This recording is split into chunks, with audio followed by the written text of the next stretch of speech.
Welcome to Odinana Gospel with Ezekiel. Today I want to discuss the new phase of Odinana. The new phase of Odinana. I'm starting with a quote. The danger that one can run into practicing Odinani is being preoccupied with how things were done in the past, without embracing and battling with the realities of today. Odinani is not to go back and relive the past, but to honor and respect it. You do not disparage and belittle what you respect. Rather, you tread carefully to see what you can glean from it as you face today's problems. End of quote. But I am repeating the quote again for emphasis. The danger one can run into practicing Odinana is being preoccupied with how things were done in the past, without embracing and battling with the realities of today. Odinana is not to go back and relive the past, but to honor and respect it. You do not disparage and belittle what you respect. Rather, you tread carefully to see what you can glean from it as you face today's problems.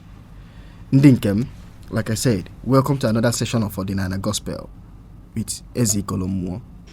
Ife melunji wejili quote a welobido ka ndị mmadụ mmalụ na anaghị eje nya ahụ eje. Ụfọdụ ndị mmadụ welu n'Odinana or Odinana is about recreating or reliving the past. We cannot live the way our ancestors lived. That we are saying Odinana or Odinana abroka eje biendo tu ndị nna ifa si wee megono wee bindo. Anaghị eje nya eje. Ọ bụrụ otu ndị nna ifa si welu bi oge nke ha ka iwa ya esi wee bi kịta. So when we preach Odinana, do not mistake that we are saying that we should go back to that. No, that's not what we are saying. Especially my own gospel, my own message is not what I'm saying. Akwefo na nne ekwefa nna akuzi oyibo na akuzi Igbo. Fọdụ ndị nna ifa, ndị nna ifa, ndị ushiaka ha asụrụ oyibo, fa asụrụ oyibo. But I'm using English to explain my tradition, the ways of our people to you and even to the outside world. Ka wee ghọta. So when I am advocating for Odinana, I am not saying that we should go back to how things were done in the past. Capital no. What we are actually saying, or what I'm saying in the essence is, let's look back. Let's look back in the past and see the things that helped our ancestors to organize their society, to structure their society. Let's look at the structures that they used to organize their society, because we must admit that their society was more organized than our present Igbo society. Let's look at what worked for them and do what and borrow it. Let's look at the institutions that they created for us that worked for them and they created it for us. Let's not jettison them. Let's not throw away the baby and the bathwater. Or if I nehu, if in the knife I metagaseleno, if I had you we me gon we fi obodo, if I had you we me sanity we do no obodo.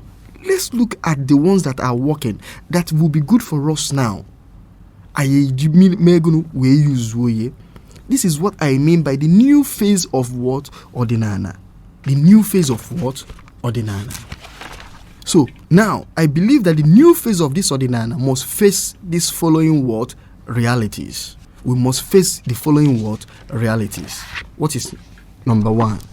Number one reality is that the new phase of Odinana, we are in modern times. We are in modern era. Onye ọbụla na-ekwu okwu Odinana must acknowledge the vital importance of Western education. Anyị na-ekwu Western education. Anyị na-ekwu Oyibo. We are not talking about their religion. We are talking about their what? The Western education. A progressive mind is one that looks at what others are doing that they are not doing and is working for them. Onineye oboroye is not going to copy them in toto. Copying them in toto is borrowing both what works for them and what doesn't work for them, what is good about them and what is not good about them, or even what is good about them that will modify, that will change you completely, that you will not be yourself and you will become them. For example, you copy Mado. If we say copy surname, yeah, or change your surname to that person's name. If you know Obagonzuzu, man, you if you know you will add here to your own.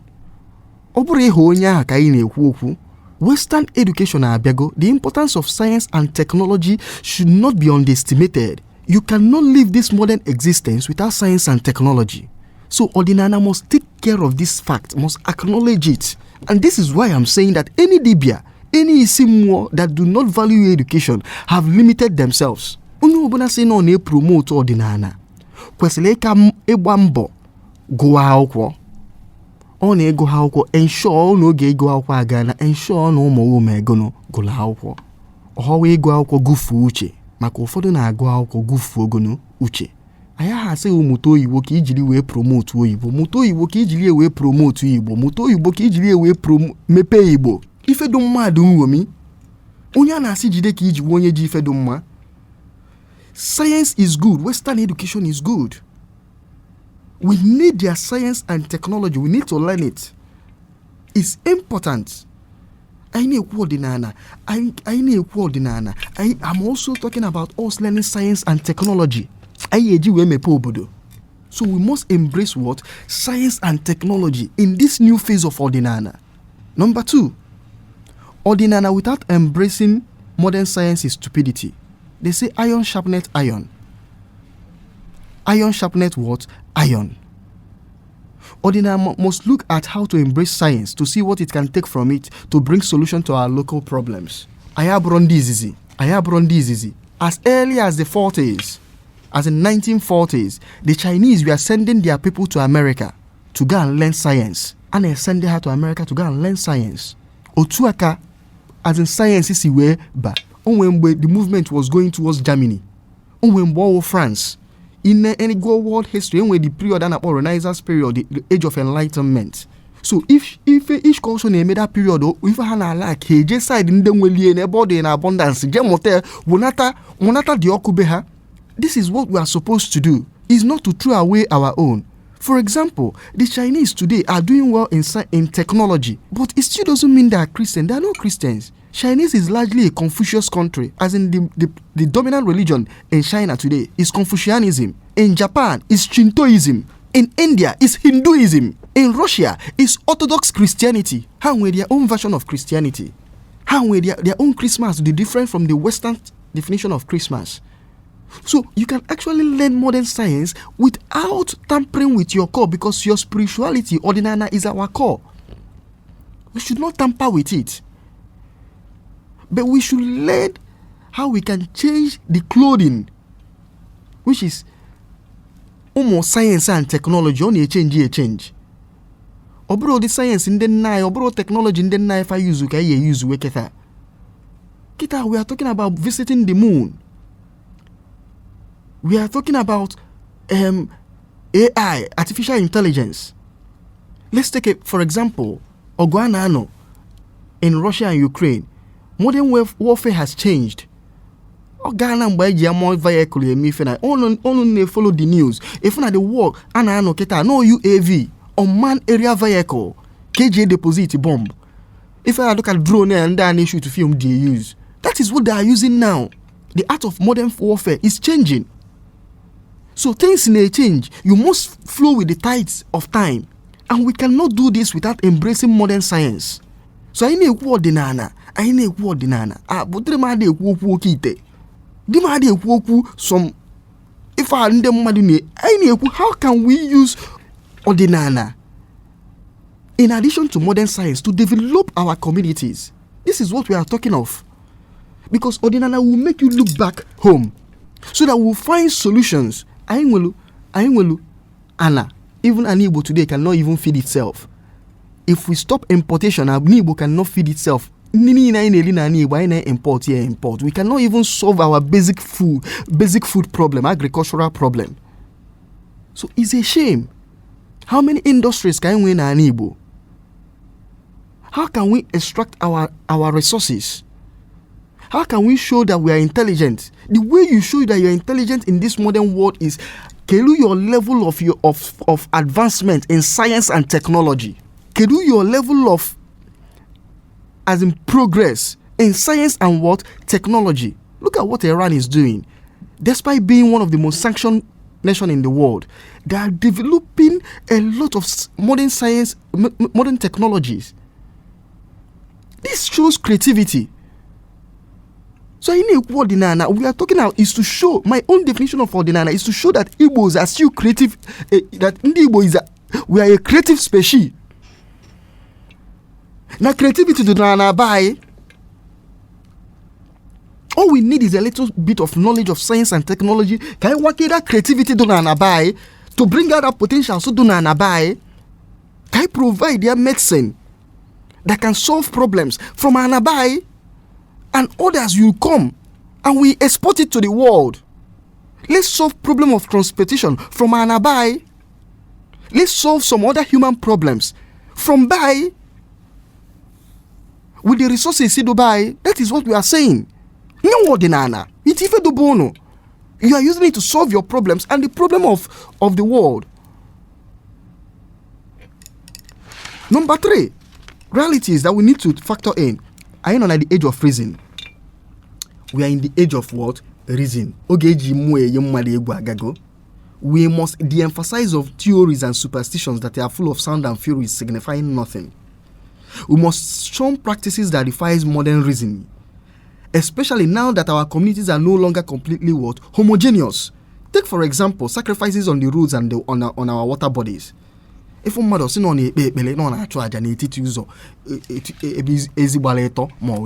don't need all those things again now. But in container malt, container Fanta, container car, if you need slippers, plastics, there.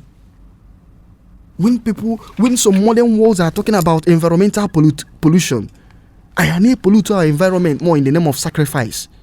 You are dating your environment. I don't know cultural practices here.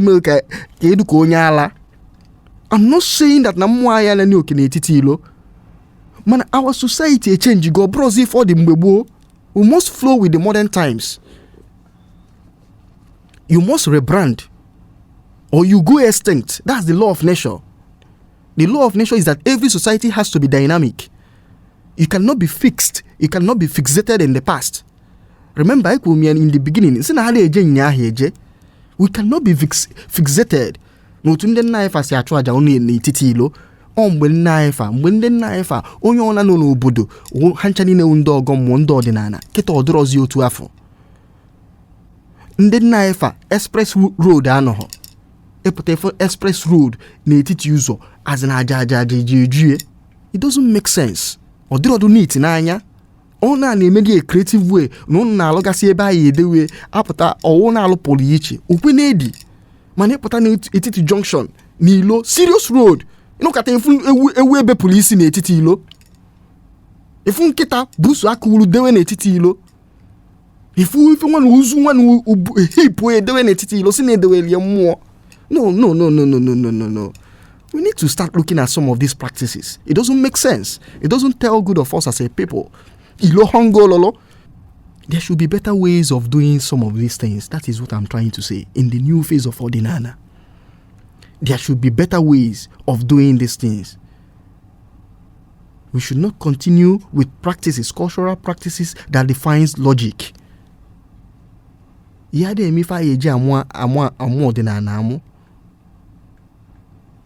should practice Odinana in a modern way. Every religion in our food today that is not going through the process of what? Modification. Wonder how revisit their religion. So number 4, like I said, the new realities we have to face. AI, artificial intelligence, is the new Igbo. Nada one day Sunday say na how dibia. Say update yo kuku, update Igbo. The modern witchcraft is AI, artificial intelligence. The display of arcane knowledge is artificial intelligence. We must understand this thing. Ayawawo, the descendants of Nden Nafabuli Ikili. Metaphysics. The way Igbo go see their intelligence, ndi Igbo ino na Igbo go see na higher aloni fe ye visit the moon. Mana, let's say that the visit the moon is a national project. Now, can you draw electrify an Igbo? Is it also a national project? Can't we generate our own electricity? After all, the new administration assigned Kwone that it generates electricity now is no longer in the world exclusive list of the federal government. So even a community, isho igosi nunu nwelo mmụọ na mmụọ dile, solve all the problem of electricity, solve all the problem of as in power. Onya ona agwo dile. This is how you show modern witchcraft. One of the exhibition Emelu in Dubai some months back, ego see the future of taxi transportation. Ego si moto na-efe, flying cars. This nda nego sigu nda agwo hado high. We must start showing our creativity. Agwa ya de gosi agwa ya de gosi na okuku ayi du ebube with this kind of creativity. If I kwesi iji we de gosi na okuku ayi du ebube na mmodo ba ayi du ebube. Let's solve our health problems. Asi na onye ona na ala fibroid no nwe hospital no na Igbo ya agwo the thing. Ha na abia from mba di iche otu ande ba isi arush eje India. Ana abia from mba di iche na dibia na doctor no na Igbo no chopta go to esi agwo HIV.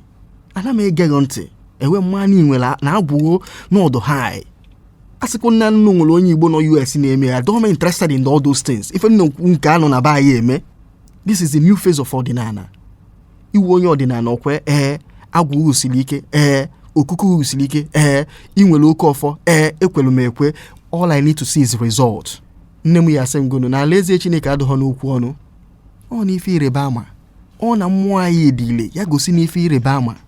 Ndị nna nna anyị fagwụrụ ọrịa dị iche iche. Ekwetalụ m, I don't deny that. But what I'm saying is that we, their children, nke anyị na-eme now, akọzina m akụkọ ifo. Stop telling me stories. Ọ na-agwụgwụ usiri ike, ọ na okuku nna ya fasiri ike, ọ na ọfọ nna ya hasiri ike as onye ọdịnala. All I'm saying is that how are you going to use it to solve our modern problems? Solve our health problems. Enwe low death rate or low mortality rate during childbirth. Why? Because of your invention as a dibia. This is how you show that na agwo dile. Let's see your inventions. Let's see inventions register na afa agwo, na afa isi mmụọ no, na afa obodo no. No ebe aka na-eme fa. Let's see the number of people that you people are employing because of the industries you have created out of the ingenuity of Ifedobono. Mwodobono. That is what we are saying. That's why I'm saying that AI is the new agwo, artificial intelligence. Number 5. Odinana must be used to solve our societal issues and not making noise. I don't know if people, young people now, some people are need some bottle na ha nwelu nka. Nwere ife nwelu. I'm telling you with all unde ni na claim na ha dibia na Igbo nwere ife ha efu. Omo wezi kolomo na ekwie. Ekwo na nya repeatedly. Na dibia na no na Igbo ayi eluhe ebu a. Ife nwelu noise makers. Mo wezi kolomo si ni ife nwelu ugono noise makers. Ohi kuzi young people to esi ezu ohi ife ha bro dibia. Ohi ne kudu have false hope. In theater, we call it Dutch courage. Oyangolo Maya we backstage act film, act drama. If I not wear Dutch courage. Ekum no nwelo but a young boy CIA chonde ma na school empower afa ka hado high ka ha produce what things. I hear with the issue of unemployment na Igbo. Why? Because our creativity is speaking for us. Your kuku is speaking for you. Your agwu is speaking for you. I say na nunya agwe we megono we solve problem of oko. I hear walk we na your community. And I'm when inwele agwu na enye na agwu highest. I kana achọ generator you use. Ndị low generator ka ife ha ji welu ye. Ndị na-alụ solar panel ka ife ha ji welu ye. Ana agwa na China produce go artificial sun. Makwa ife artificial sun. How why ya na abani ọkụ as an artificial sun, you don't need to put on light. Ndị nwere agwu na alọpụta ife. ị na-ebugharị ife nwa na-akọ ya ebe na-akọsasị. The people are ndị nwere agwụ na solve modern problems. Iche na ndị lụrụ aeroplane eme ha na-agwụ ka eji wee lụ ya. Ọ ndị nwere ha ya agwụ lụpụtara aeroplane. That is what we are talking about. Onye pụta isi na okuku ụdị ile. Whereas moto niile nọ na garage go nwe nke otu mkpụrụ elọpụtalụ. That engineer nọ no that boy follow construct moto na Enugu State. Kadogo myself. Agwụ nke ka nwe more meaning. O je elọpụta solve problem transportation nyawa. If o fọzile we mass produce ya we call ya aka ọfụma. Inwe agwụ solve all the problems of your community. Ayamani nwere agwụ. This is the new phase of Odinana. Odinana must be used. People must see it. It's in signs and wonders. It's in signs and wonders. Finally, the new phase of Odinana is not about making noise. It's not about how powerful, telling us how powerful our ancestors were and how their ways are more superior to Kende Ewota. It should be about what we, their children, are doing now to show the world that Africa is no longer the land of apes, the land of monkeys. Is that Africa is no longer the land of Nde Amahife. I will give a vivid example. I'm finalizing with a vivid example about Afiolo. Agwanfa. That Afiolo Newe and where the tourists, potential for tourism, they attract the people. And that is what we are trying to prove in this year Afiolo. Afiolo this year, I created a 4 days activity. The first day, film premiere. The next day, workshop. I don't know how can we develop our communities. The third day, a celebration, a cultural celebration of Heroes Day, Heroes Day. A celebrated the life and times of Stephen Osito Osadebe. The final day, a one more. If none obrobo to say may before, this kind of innovations were not there before. Only innovation. It whooped a new ways of doing things. Obro itema Afiolo on actually more na gayali ebeni na kusi okada na 2020 50 naira. The same thing, we are doing the same thing over and over again. Ne expect na people yesi obodo yo ebia. No, you need to start adding things that are not there before. Find out things that you attract people into your community. And that is what we are trying to prove with this year Afiolo, to show it as an example that na Afiolo with capacity to be a tourist as an event that will bring tourism into an Igbo. Gosi na ndị Igbo with creativity. Showcase the creativity of ndị Igbo. This is just a starting point. We are doing this year's own, even with limited resources. We need to start showing creativity. Onye agụ malo, onye na-eme ọdịnala kwesịrị na-egosi creativity. Onye ahụ na mmụọ Chineke nọ n'ime gị, onye ahụ na mmụọ Chukwu nọ n'ime gị, onye ahụ na agwụ nọ n'ime gị. That is what we are saying. Dalonu, thank you.